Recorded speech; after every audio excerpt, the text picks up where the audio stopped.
عالمی غربت انڈیکس میں پاکستان 116 ممالک میں 92 نمبر پر ہے۔ شرح غربت دوبارہ بڑھ کر 35.7% ہو گئی۔ پاکستان میں خوراک کی قیمتوں میں 31.20% اضافہ ہوا۔ ویلتھ پاک کی رپورٹ کے مطابق پاکستان کو مہنگائی کنٹرول کرنے کے لیے ایک طریقہ کار واضح کرنا چاہیے، کیونکہ یہ گزشتہ چند سالوں سے ملک میں غذائی تحفظ کو بری طرح متاثر کر رہا ہے۔ پاکستان میں اکثریت پسندوں کی تخریبی سرگرمیوں، پڑوسی ملک افغانستان میں تنازعات اور موسمیاتی تبدیلیوں کی وجہ سے خوراک کی حفاظت کو پہلے ہی چیلنجز کا سامنا تھا، لیکن بڑھتی ہوئی مہنگائی نے صورتحال کو مزید خراب کر دیا۔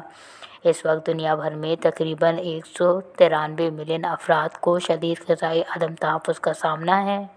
پاکستان غربت کے خاتمے کے لیے فنڈز میں اختیارات اور انضمام کے سربراہ ارشد خان عباسی نے ویلتھ پاک کو بتایا کہ ترقی پذیر ممالک میں خوراک کے تحفظ کو سب سے اہم عوامل میں سے ایک سمجھا جاتا ہے۔ عوامی بھوک انڈیکس کے مطابق پاکستان 116 ممالک میں 92 نمبر پر ہے۔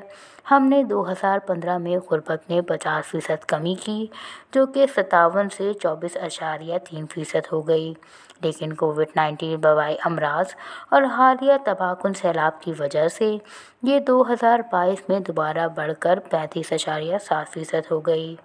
ارشد خان نے کہا کہ مہنگائی نے حالیہ برسوں میں خوراک کی حفاظت پر سنگین اثر چھوڑا ہے۔